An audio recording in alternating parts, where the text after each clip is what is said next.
Salam dəyərli dostlar. Bugün mən sizə yaşıl üzlü testdən dil, yazı, ədəb dili normalarının testini izah edəcəm. Ən çox istənilən testlərdən biridir yaşıl üzlü testdə ədəb dili normaları. Siz də bu tipli videoların daha çox olmasını istəyirsinizsə, videonu bəyənib, şərh yazıb və paylaşmağı unutmayın. Birinci sualın izahına keçək. Deməli, cümlələrin birində ədəbi dilin 2 norması pozulmuşdu. Bu cümlələri oxumazdan əvvəl sizin nəzərinizə çatdırım ki, adətən şeirlərdə ədəbi dilin leksik norması pozulmur. Çünki şairlər, yazıçılar üslubi baxımdan ən uğurlu sözü seçir və şeirlərdə istifadə edirlər. Əgər hər hansı bir söz bizə leksik normanın pozulması kimi gəlsə belə, adətən o sözlərdən hər hansı bir sətraltı məna ifadə etmək üçün həmin o şair yazısı istifadə edir o sözdən. Ona görə bir də deyirik ki, şeirlərdə əsasən daha çox şairlər üslubi baxımdan ən uğurlu sözlər seçib istifadə etdikləri üçün ədəbi dilin leksik norması adətən pozulmur. Buradakı nümunələrin də hamısı şeir nümunələrdir. Demək, şeir nümunələri olduğu üçün burada leksik norma heç birində pozulmayıbdır.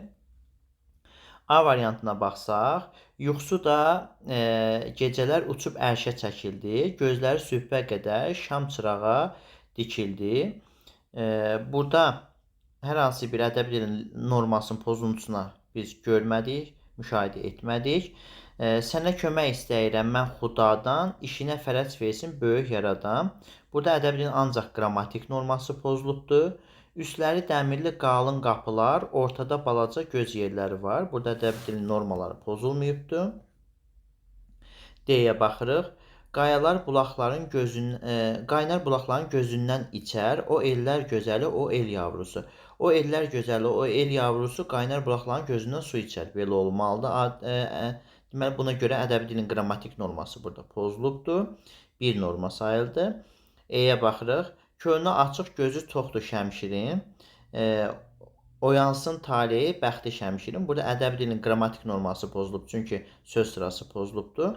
Həmçinin burada oynasın taleyi, bəxti şəmşirin. Könlü açıq, gözü toxdur olmalıdır. Burada du formasında, tələffüz formasında verilibdir. Ona görə ədəbi dilin fonetik norması da pozulub. Deməli, E variantı ədəbi dilin həm qrammatik, həm də fonetik norması pozulduğu üçün bizdən də şərtdə 2 normanın pozulmasını istədiyi üçün testin doğru cavabı burada E bəndi olacaqdır. İkinci testlə davam edirik dostlar. Maraqlı testlərdən biridir.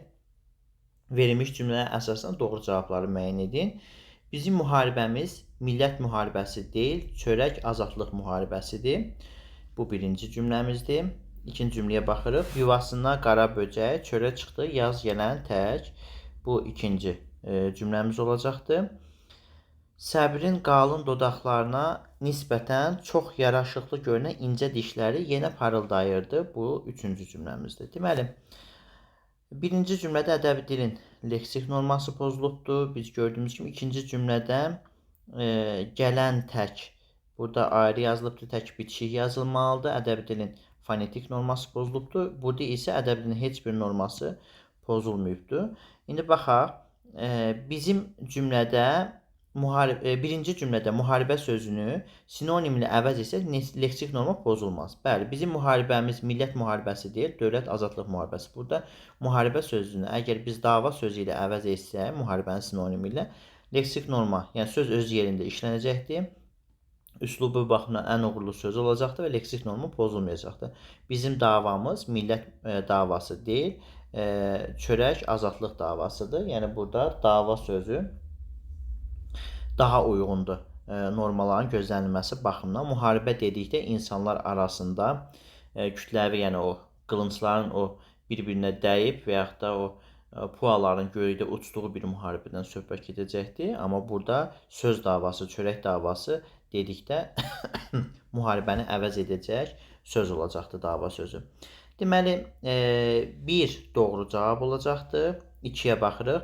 Üçüncü cümlədə ədəbi dilin heç bir norması pozulmayıbdır. Bəli, burada da göstərdik ki, biz izahda dedik ki, ədəbi dilin heç bir norması üçüncü cümlədə pozulmayıb. 2 doğrudur. İkinci cümlədə ədəbi dilin 2 norması pozulubdur. Burada Birini qeyd elədik burada fonetik norma.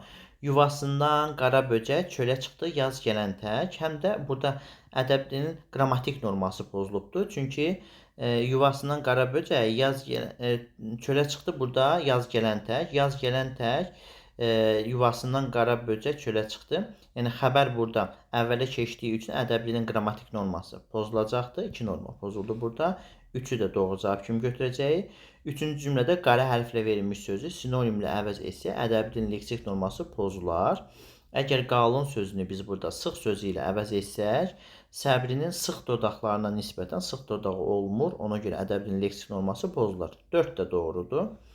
Birinci cümlədə ədəbi dilin leksik, ikinci cümlədə isə həm leksik, həm də qrammatik, həm də fonetik norması pozulubdur. Birinci cümlədə ədəbi dilin yalnız leksik, ikinci cümlədə deməli fonetik və qrammatik norması pozulubdur. Leksik norması burada pozulmayıbdır. Ona görə 5 yanlış olacaq. Testin doğru cavabı 1, 2, 3, 4, yəni A bəndidir.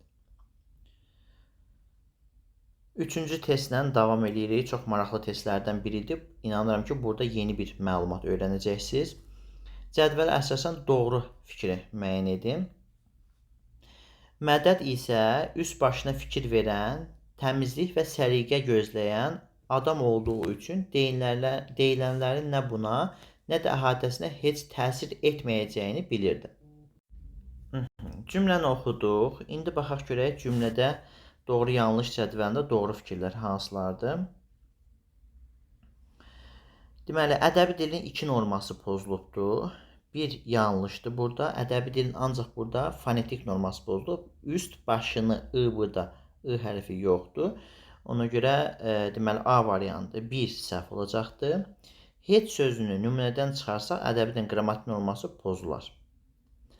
2 doğrudur. Biz adətən demişik ki, nə də bağlayıcı işlənən cümlədə təsdiq bildirməlidir xəbərdəki söz. Yəni feil təsdiq bildirməlidir. Amma əgər nə də bağlayıcısı varsa, həmin o cümlədə heç ədatı işlənib, heç də ədatı işlənərsə, o zaman oradakı feil inkarda işlənə bilər. Deməli, nə buna, nə də əhatəsinə heç təsir etməyəcəyini bilirdi. Bir də deyirəm, nə də bağlayıcısı olduqda cümlədəki feil təsdiqdə olmalıdır. Amma cümlədə heç də ədatı işlənərsə, o zaman oradakı feil inkarda işlənə bilər. Deməli, nə buna, nə də əhatə dərsinə heç təsir edəcəyini bilirdi olmaz, heç təsir etməyəcəyini bilirdi formasında olmalıdır. Deməli, heç sözünü nümunədən çıxarsa, ədəbi dilin qrammatik norması pozular. Bu fikir doğru olacaqdır. Çünki heçi çıxarsaq, nə buna, nə də əhatəsinə təsir etməyəcəyini bilirdi formasında olmaz. Təsdiqdə olmalıdır. Edəcəyini bilirdi formasında olmalıydı. Ona görə 2 burada deməli doğru cavab olacaqdır. 3-ə baxırıq. Fərqləndirilən sözü təsdiqdə işlətsək, ədəbi dilin yalnız bir norması pozular. Biz təsdiqdə işlətsək, bu fikir yanlışdır. Çünki həmin cümləni təsdiqdə işlətsək, sözü təsdiqdə işlətsək, həm qrammatik norma pozulacaq, həm də onsuz da bu cümlədə fonetik norma pozulub da, söz səhv yazılıbdır. Ona görə 3 yanlış olacaq. Yanlışın altından doğrudur. Orfoqrafik normanın pozulduğu cümlədə söz sırasının pozulmasına təsadüf olunmur. Bu fikir doğrudur. Yanlışın altına verilə bilməz. Testin doğru cavabı 2, 3, yəni A variantıdır.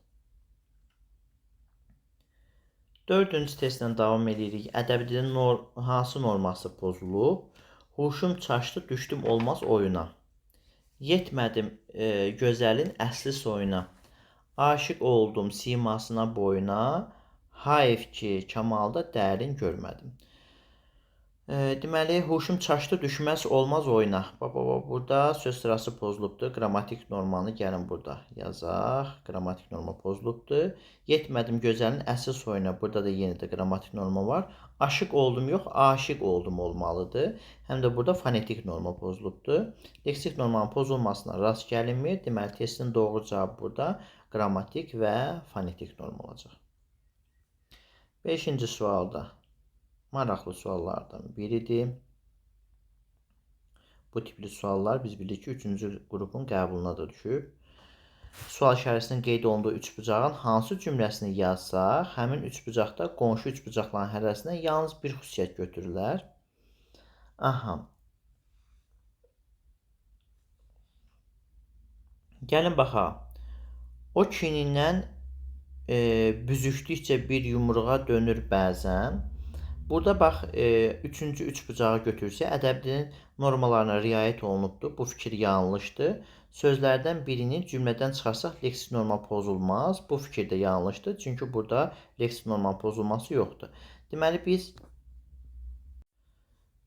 diqqət eləyirik ki, burada üçüncü üç bucaqda fikirlərdən üçü də yanlışdır. Ona görə A variantını doğru cavab kimi biz götürə bilmərik. Bizə deyir ki, bu üç bucaqlarda fikirlərdən biri doğru, biri yanlış olmalıdır. Küləklər yayırdı geniş düzlərə, muğan qızlarının şərqilərini. Burada da ikinci cümləyə baxsaq, ədəb dilinin leksik norması pozulubdur. Burada leksik normanın pozulması yoxdur, bu fikirlə səhvdir. Fonetik və qrammatik norma pozulubdur. Burada qrammatik norma pozulub, amma fonetik norma pozulmayıbdır. Ona görə 2 də yanlışdır. Deməli, A variantında ikinci üç bucaqda hər iki fikir yanlış olduğu üçün biz bunu doğru cavab kimi götürə bilmərik. C-yə baxırıq. Məsum kişi bütün bu gözlənilməz şeylərə susur, səbr edirdi. Yenə də ədəbi dilin deyir, leksik norması pozulub, bu fikir yanlışdır. Deməli, fonetik və qrammatik norma pozulub, bu fikir də yanlışdır. Ona görə C variantında doğru cavab kimi götürə bilmərik. D-yə baxırıq. İylənmiş dəri qoxusu kimi bir ifunət iyi otağı bürümüşdü. Deməli, sözlərin yazılışında səhv yoxdur. Bu fikir doğrudur. Ədəbi dilin 2 norması pozulub, bu fikir səhvdir. Çünki ancaq burada leksik norma pozulubdur bu cümlədə. Ədəbi dilin leksik norması pozulub, bir doğrudur. Dostlar, ifunət pis iyi deməkdir. Burada ifunət sözün yanında i sözünü işlətməyə ehtiyac yoxdur. Yəni, elə bilin ki, pis i bu formada deyirik. Bir pis i otağı bürümüşdür. Bu da olmaz axı, söz artıq işlənibdir. Burada fonetik və qrammatik norma pozulub fikri yanlışdır. Ədəbi dilin normalarına riayət olunub, bu fikir yanlışdır. Sözlərdən birini cümlədən çıxarsaq, leksik norma pozulmaz. Bəli, buradan i sözünü çıxarsaq, iylənmiş dəri qoxusu kimi bir üfunət otağı bürümüşdür. Onda leksik norma deməli pozulmaz. 2 doğru olacaqdır. Deməli, burada gördük ki, üç bucaqlardan, üç bucaqdan hərəsindən bir fikir, ümumilikdə 3 fikir doğru olduğu üçün testin doğru cavabı D variantıdır. İndi tezliklə sənə göstərərəm ki, bu evin sahibi mənəm. Burada da ədəbi dilin leksik norması pozulub, səhvdir. Fonetik və qrammatik norma pozulub, səhvdir. Hər ikisi səhv olduğu üçün buradakı ikinci üç bucağa getməyəcək. E variantını da götürə bilmərik. 6-cı sual dillə əlaqəli bir sualdır. Deməli, A variantına diqqət etsək, burada bizdən doğru cavab istəyir. Dil şuurun məhsulu olduğu üçün insan bədəninin fizioloji cəhətdən müəyyən şəkildə formalaşmasına ehtiyac olmur. Bu fikir yanlışdır. Qabanı doğru yazılıb. Niyə yanlışdır? Ümumiyyətlə, yadda saxlayın ki, dilin indiki müasir formada, hal-hazırki formada olması üçün əsas 3 şərt var. Yəni, dilin dil olması üçün 3 şərt var. Onlardan biri şuurun olmasıdır. Deməli, cəmiyyətin olmasıdır. Bir də insan bədəninin şaquli vəziyyətdə olmasıdır. Deməli, insan şuuru olmasa, məsələn, heyvanlar görürük, danışa bilmir, çünki onların şuuru yoxdur. Əgər bir insanı, məsələn, Maqlin, Tarzan yadda saxla, Amali, Kəmalə bacılarını yadda salaq, orada onlar meşədə böyümüşdülər, cəmiyyətdən, insan cəmiyyətindən kənarda olmuşlar deyənə danışa bilmirdilər, dil formalaşmamışdı. Və insan bədəni, insan hər danışdıqca, ağciyərdə nəfəs aparatı var. Həmin o nəfəs aparatı açılır, yumulur, açılır, yumulur, o formanı alır və həmin nəfəs aparatının da formalaşması üçün, mövcud olması üçün insan bədəninin şaquli vəziyyətdə olması vacibdir.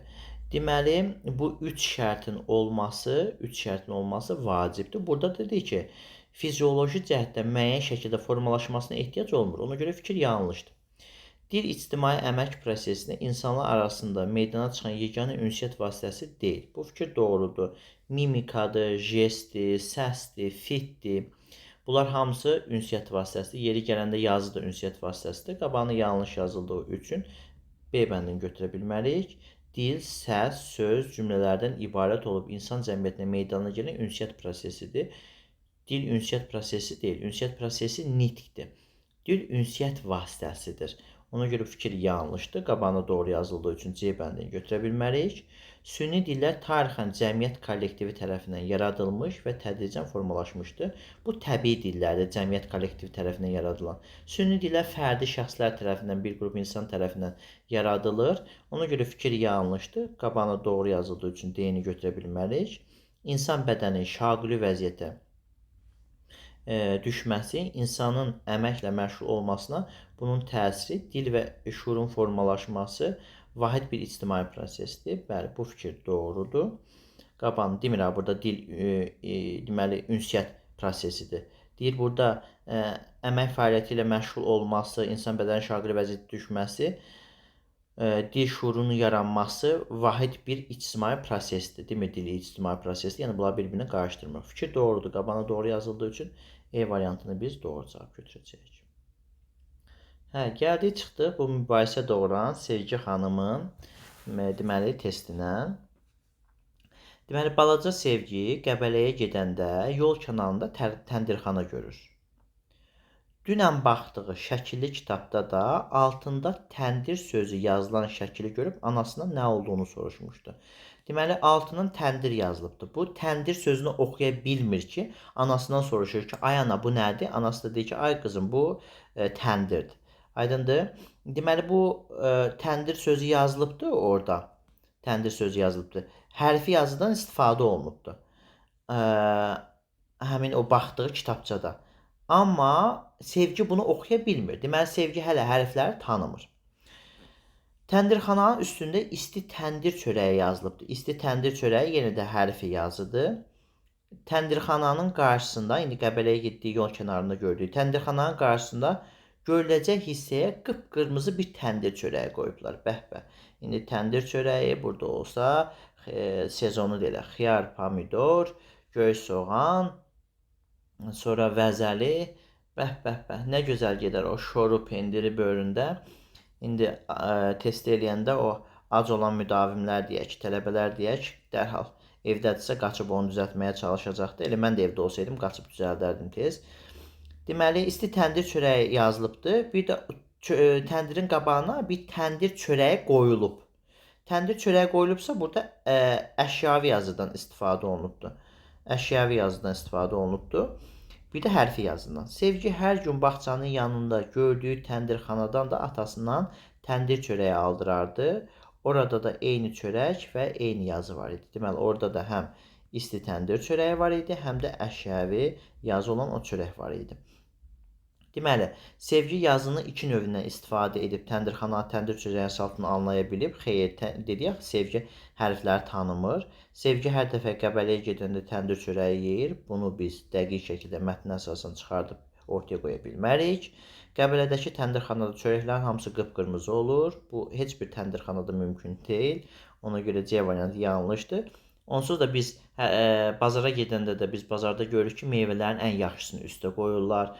Çörəyin də ən yaxşısını qabağa qoyurlar. Bu belə deyək də bir marketinqdir. O mağazalardakı elə qururlar sən almayacağın şeyləri belə alırsan. Burada da eyni qaydadadır.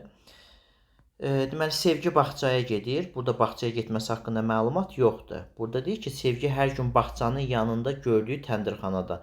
Bəlkə bunların getdiyi yolun üstündə hər hansı bir yerə gedir, hazırlığa gedir, nəyəsə bir yerə gedir. Orada da təndirxana görür bağçanın böhründən keçəndə. Ona görə D variantı da yanlışdır. Sevgi əşyavi yazı vasitəsilə təndirxanada təndir çörəyin bişdiyini bildi. E variantı doğrudur. Çünki o əşyavi yazını tanıyır, çörəyi tanıyır. Çörəyi də qoyublar ora, təndirin qabağına əşyavi yazıdan. Hərfləri tanısaydı, hərfi yazı eləyə bilərdi. Amma yalnız əşyavi yazı vasitəsilə o təndirxanada təndir çörəyin bişdiyini bilir. E variantı doğru cavabdır. Etiraf edin ki, maraqlı test idi. 8-ci testlə davam eləyək. Cümlələrin gah xəbəri olurdu, mübtədası olmurdu. Gah da mübtədası olurdu, xəbəri olmurdu. Burada uyğunsuzluğu müəyyən etməliyik. Dostlar, bax, bu fikir, burada ədəbiyyatın heç bir norması pozulmayıbdır. Ona görə, deməli, ədəbiyyatın heç bir norması pozulmayıb dediyi üçün uyğunsuz fikir deyil. A bəndi səhvdir. Komendant 2 gün bizi tamam ac qoydu, ancaq heç birimiz sözümüzdən dönmədi. Cümlədə yalnız Cümlədə yazının iki növündən istifadə olunub. Bəli, durğu işarəsi var. Durğu işarələri burada fikri yazıdır. Hərflərdən istifadə olunub, hərfi yazıdan istifadə olunub. B bəndində doğru götürə bilməliyik. Dünya görmüş dayı bacıoğlunun sözündən o ki var, qanı qaralıb güldü. Ədəbi dilin bir norması pozulubdur. Burada bacıoğlu olmalıdır. Çünki yəli hal şəkildə artırında milli mənşəli sözlərdə düşmə olmur. C variantı doğrudur. Burada ancaq fonetik norma pozulubdur. D-yə baxaq. D-də deyir ki, deməli, ədəbi dilin leksik norması gözlənilsə də qrammatik norması pozulub. Biz dedik ki, şeir cümlələrində əsasən biz özümüz hansı bir cümləni dəyişmiriksə, sözü dəyişmiriksə, orada leksik norma adətən pozulmur. Adətən şeir cümləsində də heç kim o sözlərə müdaxilə eləmir. Mən çəli ürəkli bir yeni gəncəm, dildən dilə düşdüm, hekayətim var. Deməli, burada ədəbi dilin leksik norması da pozulmayıbdır. Qrammatik norması da pozulmayıbdır. Çünki söz sırasının pozulması yoxdur. Başqa bir qrammatik normanı pozan xüsusiyyət də yoxdur. Ona görə D variantı uyğunsuz olacaqdır. Burada heç bir norma pozuntusu yoxdur. Siqaret çəkmək qəti qadağanın nümunəsi ədəbin leksik və fonetik norması pozulubdur. Burada fikir doğrudur. Siqaret çəkmək qəti qadağandır. Qəti sözünə ehtiyacı yoxdur. Siqaret çəkmək qadağandır. Yəni qadağa qadağadır da orada qətiyə nəyə ehtiyac var? Mən deyirəm ki, adətən ənənəvi dərslər olanda burada sual verəndə deyirəm heç olmaz da. Deyirəm qadağa o deməkdir ki, bir dəfə çəkə bilərsən, qalanını heç vaxt çəkə bilməzsən. Yəni maşında da burada dayanma, durma qadağadır. Qadağandır. Gəlirlər orada istəyirsən maşın içində ol, istəyirsən çölündə ol, harda olursan ol. Gəlirlər orada sənə cərimə yazılır və ya kamera vasitəsilə cərimə yazırlar. Onda biz deməliyik ki, burada yazmalıyıq ki, qəti qadağandır. Mən içində idim və ya da çölündə idim, qapının ağzında idim, yerdə idim, harda idim, onun fərqi yoxdur. Qəti qadağandır fikri burada yanlış olacaqdır. Deməli, nümunədə ədəbin leksik və fonetik norması pozulubdur. Fonetik norma da burada qadağandır olmalıdır. Xəbərli şəkilçinin r-sını yazmayıblar, tələffüz formasına veriblər. Ona görə testin doğru cavabı burada D variantı olacaqdır, uyğunsuzluq yaradıbdır. 9-cu testdən davam edirik dostlar. Cümlələrin hansında eyni söz həm fonetik, həm də leksik normanın pozulmasına səbəb olur. Deməli, burada digər variantlarda elə söz olmadığı üçün A-da, B-də, A-da, C-də, D-də, E-də mən ancaq variant olan hansı variantdakı o söz var, onu izah etməyə çalışacağım sizə. Yəni, həm leksik, həm qrammatik normanı pozan yalnız B variantında söz var. Çay, qəhvə və xörək kompleksləri 12 və 6 nəfərlik olur. Burada kompleks sözü yerinə düşməyir. Komplekt olmalıdır. Komplekt olmalıdır. Deməli, çay, qəhvə və xörək komplektləri 12 və 6 nəfərlik olur. Görürük, söz həm öz yerində düşmür, həm də kompleksləri bu sözün olmadığı üçün, yəni sözün yazılışı düzgün olmadığı üçün, həm də söz yerində işlənmədiyi üçün, düzgün yerində işlənmədiyi üçün, yəni orada kompleks söz yox, komplekt olmalıdır. Ona görə B variantında ədəbi dilin deməli, həm fonetik, həm leksik normasının pozulmasına səbəb olan söz işlənibdir. Deməli, 10-cu testlə davam edirik. Hansı cümlədə fərqləndirilən sözün qarşısındakı sinonimlə əvəz etsək, leksik norma pozulmaz. Deməli, leksik norma pozulmaz. Orta boylu, quru, yaş olmayan. Deməli, burada yaş olmayan quru sözün sinonimi ola bilməz. Ona görə A variantını çıxdı. Çünki quru sözü sifət, yaş olmayan fe'li sifətdir. Burada qəti olmayan fe'li sifətdir. Sərt sözü deməli, sifət olduğu üçün bunlar bir-birinə sinonim ola bilməz. Çünki sinonimlə əvəz etsək deyir.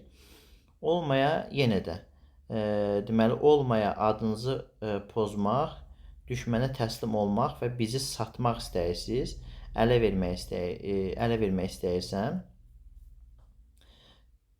Deməli, satmaq, ələ vermək burada frazoloji birləşmədir. Satmaq isə fe'l olduğu üçün bunlar bir-birinə sinonimli təşkil edə bilməz. C bəndi səhvdir. Ay qızım, mən söz gəzdirən, yəni xəbərçi, söz gəzdirən burada deməli, frazoloji birləşmədir. Xəbərçi isə isim olduğu üçün, yəni biri feil, biri isim olduğu üçün bir-birinə sinonimlik təşkil etmir. Ona görə D bəndini götürə bilmərik. Dərələrindən adam boylu qalxan qalın, qalınla sıx ikisi də sifəti bir-birinə sinonim olar. Qalın, sıx otlar, yəni qalın yerinə sıx otlar ifadəsi daha doğru olar. Yəni biz onu sinonim ilə əvəz etsək, ədəbi dilin leksik norması pozulmaz. Testin doğru cavabı onda E variantı olacaqdır. 11-ci testlə davam edirik dostlar. Variantların hansında qrammatik norma pozulsa da kəmiyyətə görə uzlaşma pozulmayıbdır. Baxaq, qoyunlar qurdların ulamasından qorxub mələməyə başladılar. Burada həm qrammatik norma pozulmayıbdır, həm kəmiyyətə görə uzlaşma pozulmayıb. A variantını ona görə götürmürük. Cəmdədir mübtəda, xəbər də cəmdədir. Yarpaqlar ağaclardan üzülüb rəqs edirmiş kimi yaşıl otların üzərinə sıx naxışlar saldılar. Yarpaqlar, biz demişik ki, əgər mübtəda cansızlarla ifadə olunub cəmdə olarsa, xəbər mütləq təkdə olmalıdır. Deməli, burada ədəbi dilin kəmiyyəti görə, ədəbi dilin qrammatik norması pozulubdur. Qrammatik normanı tələb edir ki, mübtəda cansızlarla ifadə olunub cəmdə olarsa, xəbər təkdə olmalıdır. Ədəbi dilin qrammatik norması pozulubdur. Bu öz yerində. Amma kəmiyyətə görə uzlaşmaya fərqi yoxdur. Qrammatik normanı tələbi. Kəmiyyətə görə uzlaşma budur ki, xəbər təhdədirsə, mübtəda təhdədirsə, xəbər təhdə olmalıdır. Mübtəda cəmdədirsə, xəbər cəmdə olmalıdır. Yəni bu tələb budur. Şagirdlərin əksəriyyəti imtahanda həyəcan, deməli burada da B variantında ədəbi dilin qrammatik norması pozulubdur. Çünki cansızlarla ifadə olunanda xəbər təkdə olmalıdır, amma burada cəmdədir. Amma kəmiyyətə görə uzlaşma pozulmayıbdır. Mübtəda cəmdədir, xəbər də cəmdədir. Ona görə B bəndi testin doğru cavabıdır. Qrammatik norma pozulsa da kəmiyyətə görə uzlaşma pozulmayıbdır. Şagirdlərin əksəriyyəti imtahan həyəcanından sualları düzgün yoxlaya bilmədilər. Şagirdlərin əksəriyyəti sözündə təkdədir və şagirdlərdən söhbət gedir də burada. Canlıdır. Xəbər cəmdə olduğu üçün ədəbi dilin qrammatik norması burada pozulubdur. Həm kəmiyyətə görə uzlaşma pozulub, həm qrammatik norma. Durnalar səs verib sakitliyi deməli pozurdu. Burada durnalar cəmdədir. Əgər mübtəda heyvanlarla və quşlarla ifadə olunub cəmdə olarsa, xəbər təkdə də olsa qrammatik norma pozulmur, cəmdə də olsa qrammatik norma pozulmuyubdur. Burada deyik qrammatik norma pozulsa da. Qrammatik norma pozulmayıbdır burada. Ona görə D variantını çıxdıq.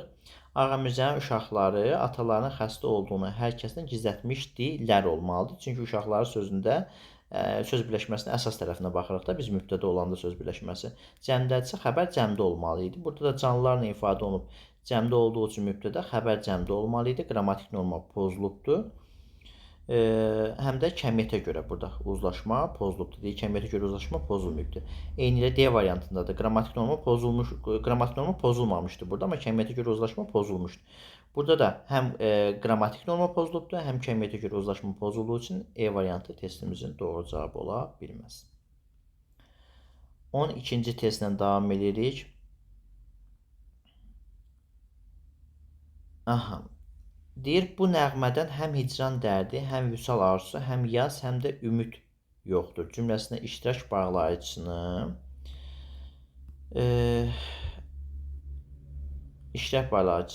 inkarlıq bağlayıcısı ilə əvəz etsək, baş verəcək dəyişikliyi müəyyənləşdirin. Deməli, nə hicran dərdi, nə vüsal, nə arzu, vüsal arzusu, nə yaz, nə də ümid vardı olmalı idi. Çünki burada artıq yoxdur, inkar məzmunu ifadə edəcəkdir. Nə də bağlayıcı işləndə mütləq xəbər, yəni cümlə məzmununda xəbər kimi işlənən söz, oradakı feil təsdiqdə olmalıdır. İndi burada predikativ sözdür, yoxdur sözü inkar məzmunu ifadə etdiyi üçün, demək, ədəbi dilin qrammatik norması pozulacaqdır. 13-cü testlə davam edirik. Uyğunluğu müəyyənləşdirin. Fonetik norma pozulub, leksik norma pozulub və qrammatik norma pozulubdur. Baxırıq A-ya. Paşa arxası üstə göy otun üzərinə uzandı. Gün kürəyinin arasına qızdıranda şirin yuxuya getdi. Burada fonetik və qrammatik norma pozulmayıbdır. Amma paşa arxası üstə göy otun üzərinə uzananda gün onun kürəyini necə qızdıra bilər ki? Kürək arxada olur da. Əgər bu üzü üstə deməli uzansaydı, gün onun kürəyini qızdıra bilərdi. Amma bu arxası üstə uzanıb deyənə gün onun kürəyini qızdırmır. Ona görə leksik norma pozulubdur burada. Mahnını Azərbaycan havaları kimi həzin, ruh oxşayıcı olması Aslanın Valihedddir. Burada ədəbin heç bir norması pozulmayıbdır.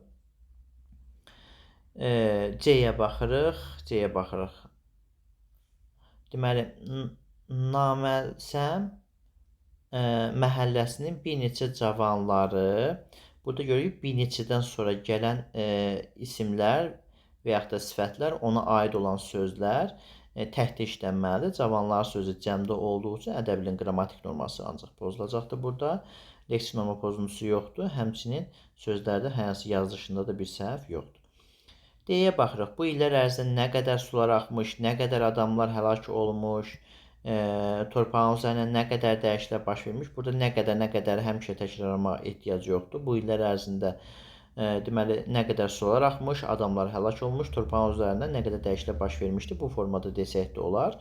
Ona görə D variantının leksik norma pozulubdur. Burada sözlərin yazılışında və deməli, qrammatik normanın tələblərindən kənara çıxmalar olmayıbdır. Sözlərin yazılışında da səhv yoxdur. Müşünaz başını yuyub, quruladıqdan sonra güzgünün qabağına gəldi. Deməli, burada da başını sözündə başı deməli, I hərfi düşübdür. Deməli, səhvən, deməli, ədəbinin fonetik norması pozulubdur. Deməli, normalar pozulubdur burada. Deməli, 1E, 2AD, 3C, B variantı testin doğru cavabıdır. Aşağıdakı nümunələrin hansında eyni söz iki normanın pozulmasına səbəb olmuşdur? Yenə də bayaqki kimidir burada da. Onun da izahını verək. Yenə də digər variantları izah eləməyəcəm. Çünki həmin variantlarda eyni söz yoxdur ki, ədəbinin iki normasını pozsun. Amma B variantına diqqət etsək, bir xalqın ən gözəl dərdlərini özündə təcəssüm etdirən adamlar olursa, onlardan biri də Həzi Aslanov idi. Birinci dərdləri sözü düz yazmayıb, dərdləri olmalıdır, D-yə çevrilibdir burada. Deməli, bu fonetik normanın pozuntusudur. Bir xalqın ən gözəl dərdi yox, bir xalqın ən gözəl xüsusiyyəti olmalıdır. Xüsusiyyət sözü də burada nəsə xüsusiyyətlər sözü olmalıdır. Deməli, söz həm öz yerində işlənməyibdir. Dərdlər sözün burada yeri yox idi. Gəlib özünü bəzi insanlar kimi, istənməyən insanlar kimi ortaya soxur.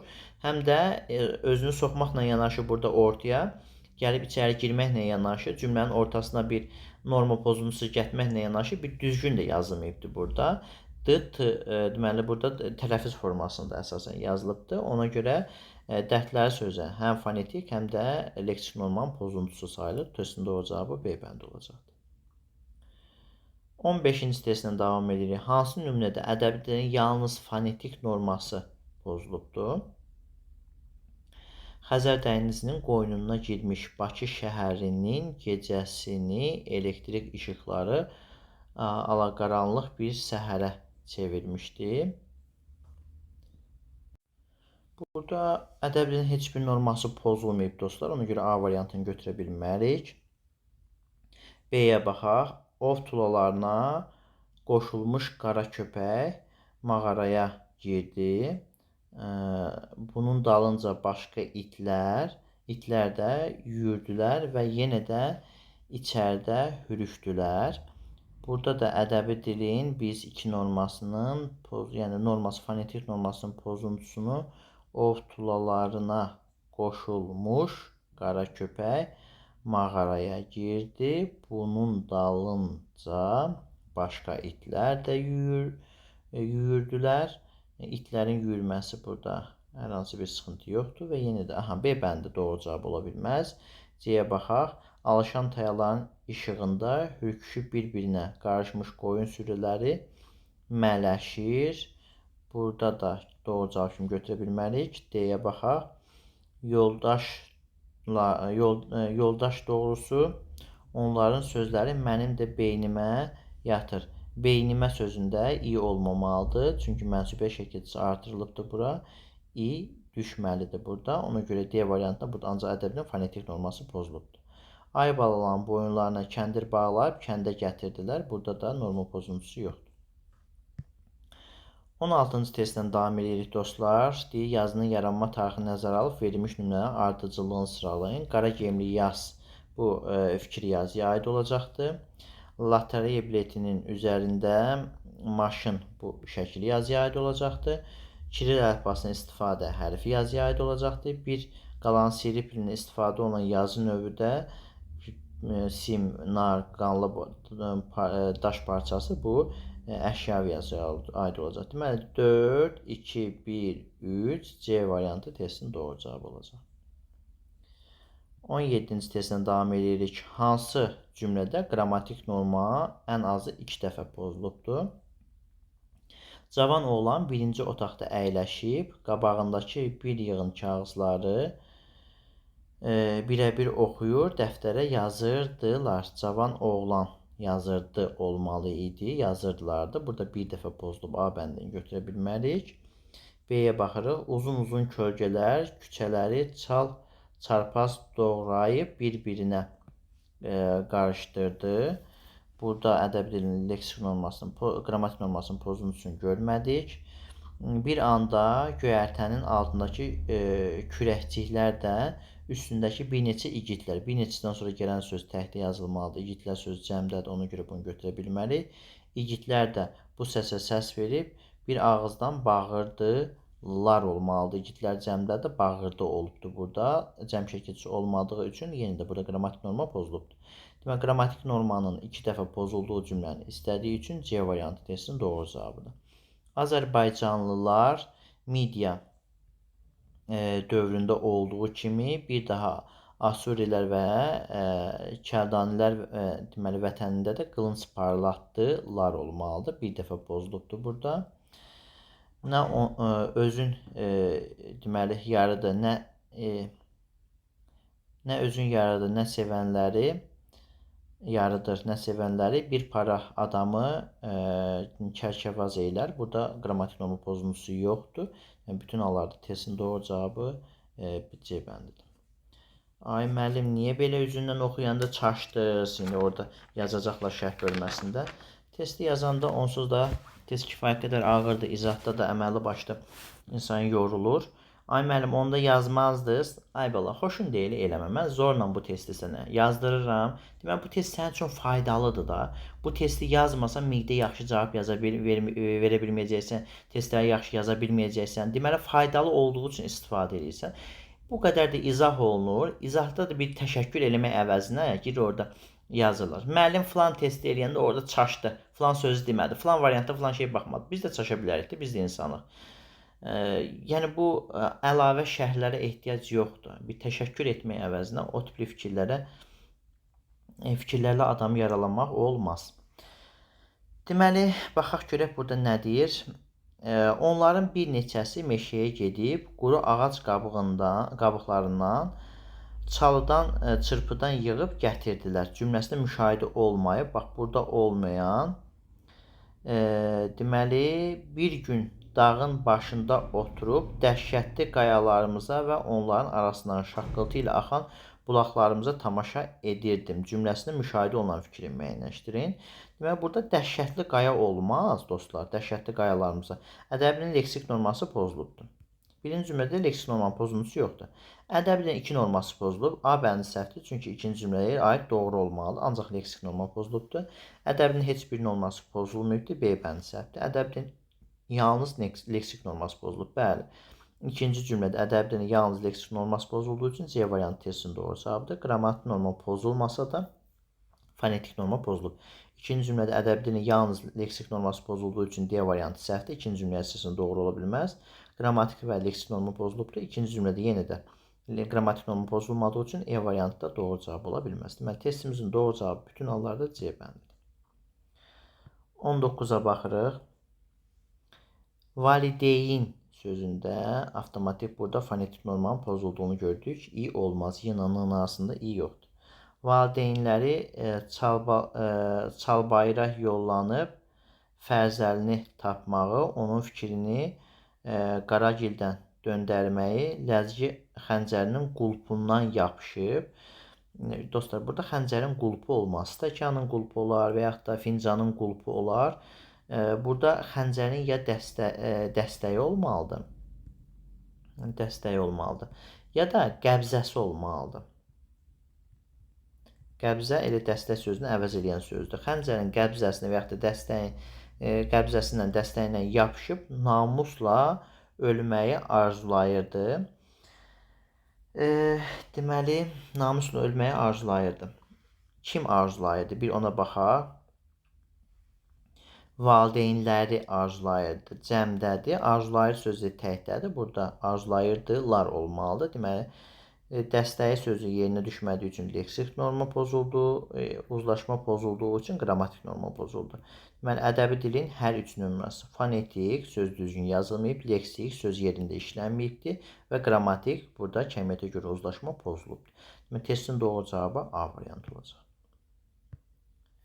20-ci testə baxırıq. Eyvaz kişi özünü itirmədi. Sağ əli ilə sol qoluna dolanan ilanın boğazından tutub çayın içinə atmağa çalışdı cümləsinə ədəbi dilin hansı norması pozulub? Ədəbi dilin heç bir norması pozulmayıb. Testin doğru cavabı D bəndidir. 21 ilə davam edirik dostlar. Deyir, şeirlərindən birində vəfat etmiş bir şairin qəbir daşına qələm şəklini həkk olunmasından bəhs edir. Qəbir daşındakı o qələm şəkli fikri yazıya aid olan nümunə olacaqdır. Burada da bu şəkil hansı yazı növünə aiddir? C variantı, yəni ideoqrafik yazıya aid olan nümunə olacaqdır. 22-yə baxırıq. Dil haqqında səhv fikri müəyyənləşdirin. Əslində, biraz əvvəl bunun izahını vermişdim. Ünsiyyət vasitəsi kimi yalnız insan cəmiyyətində yaranır. Bir doğrudur, cəmiyyət olmasan dil olmaz. Müəyyən irqi və irsi cəhətlərlə bağlılığın var olması. Dil, irqi və irsi xüsusiyyətlərindən aid deyil. Yəni, Azərbaycanlı Amerika vətəndaşı da belə deyək, Amerikalı insanların arasında böyümüş olsa, onu övladlığa götürsələr, aparsalar Amerikada saxlasa Amerika bir ailəsi, o Azərbaycan dilində danışmayacaqdır. Yəni, bu irsi xarakter daşımır. Ona görə 2 yanlışdır. Hər hansı bir xalqın milli şüuru, mədəni səviyyəsi inkişaf etdikcə, onun dili də inkişaf edir, təkmilləşir. 3 doğrudur, götürmürük. Bizdən səhv istəyir. Milliyyətcə Azərbaycanlı olan biri fərqli bir mühitdə dünyaya göz açsa, həmin mühitin dili ona təsir edir. Bu da doğrudur. Dilin mənsub olduğu xalqın həyatı ilə bağlı olmasa da səsləşməsi vardır. Deməli, dilin mənsub olduğu xalqın həyatı ilə bağlılığı olmasa da, yəni xalqın həyatı ilə bağlılığı deməli mövcuddur. Yəni, hər hansı bir dilin formalaşması üçün, məsələn, türk xalqlarını görürsünüz, dilləri bir-birinə oxşuyur. Yəni, o dilin mənsub olduğu xalqın həyatı ilə bağlılığı və səsləşməsi vardır. Ona görə 5 yanlışdır. Deməli, testin doğru cavabı 2-5 C bəndi olacaq. Amma bu cümləni başqa cür də başa düşə bilərik. 5-ci cümlə. Dilin mənsub olduğu xalqın həyatı ilə bağlılığı olmasa da səsləşməsi vardır. Yəni, biz hər hansı bir xalqa mənsub olsa, başqa bir ölkədə yaşayırıqsa, həmin ölkənin, yəni orada böyüyürüksə, əhatəmizdə də bizim xalqımızın nümayəndəsi yoxsa, biz həmin ölkənin dili ilə danışacaq. O zaman səsləşməsi olmayacaqdır. Amma biraz əvvəl də ifadə etdiyim kimi, orada da doğru cavab olacaq. Yəni, bütün hallarda bizim bu 5-ci fikrimiz yanlış olacaqdır. Şəkil yazı və fikri yazıda kəsişməyə, yəni bu ortaya yazıla bilər. Rəmzi xarakteri daşıyır, sətr altı məna qabardılır. Bu fikri yazıya aiddir, ortaya yazıla bilməz. Müxtəlif sxemlərdə, qrafiklərlə, yazılarla, bu da fikri yazıya aiddir. Müasir dövrdə istifadə edilmir. Bütün yazı növləri müasir dövrdə istifadə olunur, səhvdir. Fikri ifadə etmək üçün şəkillərdən istifadə olunur. Bu həm şəkil, həm də fikri yazıya aid ola bilər. Məsələn, ilan şəkili apteklərin qabağında fikri yazıdır, zooparkın qabağında şəkili yazıdır. Kitab mağazasında qapıya çəkilmiş kitab şəkili bu yazı növünə nümunədir. Bu ancaq şəkili yazıya aid olduğu üçün ortaya yazıla bilməz. Verilənlər əsasən yazının növünü ardıcılıqla müəyyənləşdirək. Baxaq. Zərgərlik mağazasının üzərində üzük şəkili yazıya aiddir. Ayaqqabı vitrindəki ayaqqabı şəkili, ayaqqabının özü olsaydı hərf olardı. Şəkil olduğu üçün şəkili yazıya aiddir. Yeməkxana mətbəx şüşəsinin buğulanan qazan və aşpaz şəkili yenə də şəkili yazıya aiddir. İqtisadi coğrafiya xəritəsinin müxtəlif bölgələri sümbül və heyvan şəkili. Bu yazının bütün iqtisadi coğrafiya xəritəsinin müxtəlif bölgələri sümbül və heyvan şəkili. Bu demək olar xəritənin üzərində olan bütün işarələr, o ifadə olunan hər şey hərfi yazılardan başqa bu fikri yazıya aid olmuş olacaqdır. Şəkli, şəkili, şəkli, fikri D bəndi testinin doğru cavabıdır. Normalara aid birinci hissənin sonuncu testinə baxaq. Növbəti videonu növbəti testlər digər videomuzdan davam edərik. Bir çox türk dilinin burada dillərinin olmalıdır. Bir çoxdan sonra gələn ona aid olan daha doğrusu söz cəmdə olmalıdır. Bir çox türk dillərinin münaqişəli şəklini təhlilinin verilməsi universitetlər üçün yenilik idi. Deməli burada universitet sözündə i yoxdur. Fonetik norma pozulubdur. Bir çoxdan sonra gələn söz təhtə yazılıbdır. Qrammatik norma pozulubdur. Bir də münaqişəli yox, mübahisəli təhsil olmalıdır. Müqayisəli təhsil olmalıdır. Müqayisəli, münaqişəli yox. Burada da leksik söz yerinə düşməyibdir. Leksik normanın pozuntusu baş verib. Deməli, ədəbi dilin 3 norması, leksik, fonetik və qrammatik normanın pozulduğu bir cümlədir. Testin doğru cavabı E variantı olacaq. Dostlar, bu qədər. Növbəti videoda görüşərik. Salamat qalın.